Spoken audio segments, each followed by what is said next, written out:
What's up, y'all? It is Supercar Tournaments. In front of you, you see Matchbox cars. You see 8 pieces. That's right. It is time for a Matchbox moving parts case unboxing. It is the end of 2025, December of 2025, but it is time for 2026 Matchbox. That's right.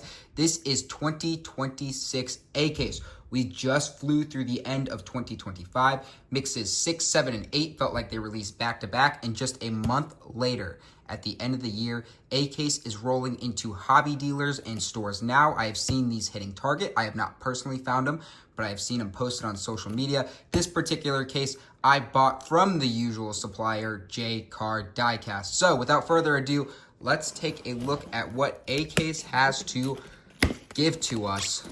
Very excited. This is a good opening mix. The first couple cases of the year can sometimes be a bit boring. I don't think that's the case this year. Mixes 1, 2, and 3. 3 in particular look very exciting. I don't think there's a chance of a Super Chase. I believe the first Super Chase will be mix 2 or 3 this year. But without further ado, the 2020 BMW M4 Cabriolet makes its return here in a beautiful purple. We saw this last year in mix 6 in a very nice yellow. We've seen it in white, we've seen it in blue, we've seen it in red. It is a great casting. And you're gonna get 2 of those, which I am totally fine with because I think it is an awesome casting. And I think this is a really rad color. All right, let's keep moving. Of course, we will get these on the turntable after. All right, it is the second color of the 2024 Lexus GX. We saw this in mix 2 of 2025 as a new model in tan, and now we get it in gray. Very excited. That color looks very nice so far. Excited to get that one out of the package. I think that one is going to be a stunner. Next up, the Honda S2000. This is a wild looking car by Matchbox standards. Very excited to get this one out of the package and talk about it. Another one of the great early moving parts models. One of the models that really signified to me what this line could be. The 2016 Jeep Wrangler Rubicon returns. Another 2025 new model, debuted in yellow, now coming in red. Looks like we might have some detailed surfboards up there. Excited to see if that's the case when we get it out of the package. All right, making another returning new model, making its second appearance. This is a 2024 Dodge Charger Daytona. Navy blue, blacked out wheels. That one could look very fun out of the package. Didn't love the first release in red, but that one looks a little bit more promising. One of my favorite, it was in my top 5 of the 2025 new moving parts models, the 1991 Mitsubishi Pajero, debuted in a beautiful blue. This forest type green might be even better. I'm very excited to get this one out of the package. I love that casting. I know that might be an unpopular take. And by some chance, we saved the best for last. The only 2026 new model in this case, the 1964 Porsche 911 in a beautiful blue. There's your new for 2026 badge. This one is sending people into a frenzy, myself included. Very excited to get this one on the turntable. And we're gonna talk about Porsche 911s in the moving parts line at the end of this video as well. A little bit of a teaser for you there. So without further ado, let's unbox these suckers and get them on the turntable. Let's get these cars unboxed and on the turntable. As we talked about, 2 returning favorites, 4 cars making their second appearance after being new models last year, and 1 new model for 2026. We begin with the Honda S2000. You'll notice there's numbering here. This is number 6 of 50 on the year. I want to talk about that 50 number as I get this out of the package. 50, I think, is becoming too small a number or count of cars for this line. We are getting 20 plus new models a year, meaning half the lineup every year is almost new models. And with all the fantastic toolings we've got over the past few years, we're starting to see a lot of cars disappear. This Honda S2000 is one of those. We have not seen it in a minute here after being in yellow and white. And it's back for its 3rd appearance, but it's been a while. So I would love to see this line eventually go to 75. Letting it go around on the turntable, you can see some beautiful racing deco on this. Very unusual for Matchbox, especially in the moving parts line. We love Matchbox because of its basic colors, keeping things stock, that stock look, that on-road look. That is what defines the Matchbox brand. Not here, though. They're taking a stock casting and giving it some very cool stuff. You can see licensed liveries such as Falcon called out up there. You get the Matchbox Super Chase symbol, that Super M. This, of course, is not a Super Chase. Some beautiful headlights. A nice Honda badge. That matte grille, that matte hood, excuse me, looks fantastic. Red interior, really nice. Just a beautiful scheme here with the red, white, and black. Unfortunately, no taillights. You'd love to see that, especially in a higher cost item like moving parts, but can't have it all at the end of the day. The moving part on this one is, of course, the hood. Sometimes not the easiest to get open, as I will battle it here. There we go. And look, no rear deco on the taillights. I can forgive that, though, because the engine bay fully detailed here. Just so much going on. That looks wonderful. Yeah, this is a really fun release. Is it a licensed racing scheme? No, but you have licensed sponsors on there, which is cool. Might be paying tribute to something, I'm not sure. Maybe one of you can let me know in the comments down below. But I'm glad to see something a little bit different in the moving parts line. They took a risk, and I think it works great here, getting away from the stock colors. All right, the BMW M4 Cabriolet, number 2 of 50, in a very, very interesting purple here. Can't recall ever seeing this color used before. This is a very unique hue. Let's take a look. Letting it go around on the turntable. Pretty simple here, what we've come to expect from this casting. Beautiful grille, beautiful headlights, BMW badging on the front. The rear, we get some nice taillights. The license plate, this is very, very funny. If you take a look up close at the license plate, let's see if I can get it to focus. It says Poppy M4. That's very funny. Can't believe they got that through licensor approval. BMW letting them have some fun with the casting. One thing I always love about this car is that you get those side mirrors on there as part of the moving parts door, which we will show off right now. Peeling them open, giving you that big wingspan. That looks really, really nice. Beautiful execution there. This is just such a staple moving parts casting. It's exactly what this line can be and should be. Very, very good. Love to see this one returning. All right. Keep on moving. The 2024 Lexus GX, a model I liked very much from last year. That tan opening color was beautiful. This gray looks very nice. That tan, gonna be hard to beat though. The Matchbox Lexus Toyota relationship has been very strong of late. We've seen a lot of good collaborations from them. We have more new Lexus models coming this year. We've seen the LFA, we've seen the LC500 in previous years as well. So it is stronger than ever. Letting it go around on the turntable, it looks really, really nice. This gray is beautiful. Huge fan. Nice taillights, Lexus badging on the license plate. Love that the license plate got detailed. That is a frequent complaint of myself. The front grille, the headlights, oh my goodness, that is so detailed. It is so good. Turning it over to the top, of course, we have that beautiful sunroof. Looks very, very good there. Opening doors on this one, and again, you get those side mirrors. Love to see that. And you can see a little bit newer casting. You can see they're a little bit cleaner than what we saw on the BMW. Matchbox getting better as time goes on. A casting that is a few years newer, a little bit more cleaned up, a little bit more detailed. Love to see that. Taking a look at the full wingspan of the car.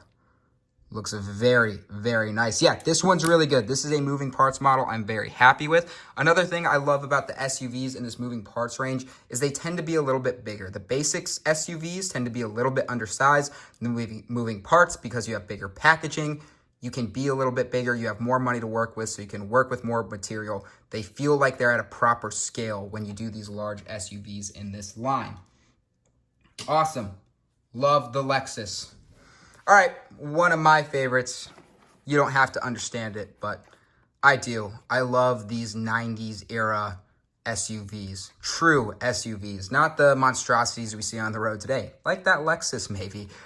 These are true sport utility vehicles, accomplishing what SUVs were meant to be, off-road, rugged, terrain-going vehicles. let's take a look at this one in forest green. The blue last year was beautiful. This green, I think, is going to give it a run for its money. The package doesn't want to let it go. Saying no. Whoa, almost popped it too far out. Oh, almost lost control, almost had a fumble there. All right, here we go, letting it go around. First of all, the thing I love about this casting so much is just how it's paneled. The way that the base makes it up to that side paneling, then to the actual body of the car where it's green, is just so clean and so well executed. It looks absolutely amazing. Full detail on the headlights. You get that front grill guard that looks so good.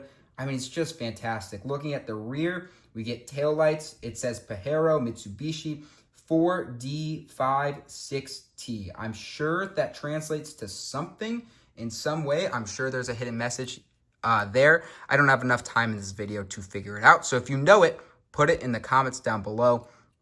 Just a lovely casting. Everything is so good. So many little details to appreciate. No stone left unturned.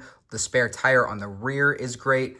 Fog lights up. I mean, it's so good. And again, side mirrors. Love to see that. Adds that extra level of detail. Opening doors on this one. Just perfect. There's that wingspan to show it off for you. This green is really good. I don't know if I like it more than the blue. They're both great. They're both great. And I got to say this about the moving parts line. As of recently, they have been working with incredible color palettes. The colors that these cars are getting are absolutely awesome. They're so good. All right. 2016 Jeep Wrangler Rubicon was in yellow last year, was in red this year. Or is in red this year, I should say. Second appearance for this one. This one, just some classic Matchbox stuff going on here. Matchbox loves to take their cars, make them a little bit more interesting sometimes, do something to make them unique. And in this case, that's exactly the case. Why not just do a Jeep when you can do a Jeep with surfboards? Beautiful detailing up top on those Matchbox logos, red and black striping to match the red and black car. Looks fantastic. I mean, just everything you could want. Rear tail lights, Jeep logo on the license plate, headlights, front grille, fully detailed. The wheels look great here. These wheels have been around forever. It is incredible. They even have Matchbox lettering on them. Instead of Goodyear lettering, Matchbox lettering. That's very cool. And again, side view mirrors to give you that final level of detail and realism. Opening part on this one, of course, the doors. Not a big fan. Oh, I accidentally popped off the surfboards. I forgot this model could do that. But technically 2 moving parts. Love to see that. But opening doors, there's your full wingspan. Beautiful execution. It doesn't want to pop back in if you can't tell the surfboards. Anyways, there's the car without it. If you want to take a look at the full roll cage of the Jeep, no surfboards attached. Really fun. So what I was saying, don't love the opening parts doors, but for most of the models we've had so far, they do work. And that's a tribute to Matchbox. They've gotten those door gaps down. Again, real quick before we get to these last two, you can see a car from a few years ago, larger door gap. You look at something more recent, like that Jeep, much smaller, much less notable. Same case with the Infiniti. Just like really well done from the Matchbox brand. All right, 2024 Dodge Charger Daytona. Not one of my favorites from last year just because I don't love the car in real life. It is very fine in terms of execution. They did a good job with it. This is just not a car that brings a lot of interest to me, and I think that's the case for a lot of people because I saw this peg warm a lot. Anyways, taking a look, go around. The color on this one, much better. The red was fine. This blue is much cooler, much more aggressive. Gives the car a lot more character, in my opinion. Those blacked out 10-spoke wheels look fantastic on it. Full detail on the front and the rear in terms of headlights and taillights. Bringing it back out, you can see a nice roof tampo there to give you that black roof. Very realistic. Again, side mirrors, love to see that. Opening parts, doors. There's your wingspan. Boom. Look, is it the coolest car in the world? No. But Matchbox has nailed the execution of this thing, and this is the best version. It's better than the red last year. Navy blue, blacked out wheels. They crushed that version of it. Not my favorite, but definitely as good as that car has looked. All right. The star of the show, the 1964 Porsche 911 in a beautiful blue. This is one that when it got shown at the gathering this year as a new model, people were ecstatic. And because it was one of the first of the year, we got to see it in a finished state, and it looked great. All right, pulling it out, popping it out. What do we have in store for us? Letting it go around on the turntable. First of all, the disc wheels, they just work so well on these classic Matchbox sports cars. That looks fantastic. The blue is beautiful, beautiful, beautiful. The chrome trim you get on the front bumper is exceptional on the rear bumper as well. I wonder if that is a separate piece. I can't quite tell. It might be a separate piece. Oh no, that is just purely tampoed. That is incredible work to get that chrome trim on the rear and the front for the bumpers. You get headlights, you get the Porsche emblem, you get tail lights, you get a Matchbox license plate that says MBX 911. Very, very cool. And then the most interesting part, of course, of the moving parts line, the opening rear. So you can see a tampered, basically, intake there where the engine would be to cool it off. I believe, boom. Turn it to the side, you can see a fully, not detailed, but a full engine in there. I don't think it's tampoed at all. I can't blame them. It looks like there's a lot going on there.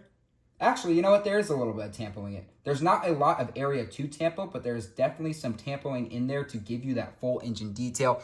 That is fantastic. Really small engine bay on the real car, really small engine bay on the die-cast car, but they still managed to give us that extra level of detail. Love to see that. This thing, it's so good. I've already seen it. I've already held it in hand, so I kind of knew what to think of this one before I opened it. I knew that I really liked it, and I'm just so excited that it's actually in my collection now. So I teased at the beginning, let's talk about the moving parts 911s because we've seen a couple of them now. This is the 1964, but the first one that we ever saw was the 1980 Porsche 911. This was not the first version. It appeared in red. We have seen it in brown. It's been part of the 50th anniversary series, but this was the first one. If you can see how far the line has come, the initial moving parts were very, very large, very bulky in order to fit those moving parts. This one, much smaller. You put them next to it, you can see the original one. While fantastic, it is a little large. You can see how far they've come. And then the other one that we've seen is the Carrera 4S. I believe this was a 2020 year on this one, but there are your 3 generations of 911s we've seen so far. I'm hoping that we will see more in the future. We have the 60s, we have the 80s, we have the 2020s. We're missing the 2010s, we're missing the 2000s. Of course, you get that Friday headlight. Would love to see that version. And then the 1970s as well. But very cool. The original, the ducktail, and the modern all together here. We'll put them all on the turntable, take a look at them. And that's how we'll end the video. Please make sure to like, comment, and subscribe. Thank you all so much for watching. Let me know what you think of the 2026 AKs for Matchbox moving parts. Without further ado, I will say goodbye, enjoy, and Merry Christmas.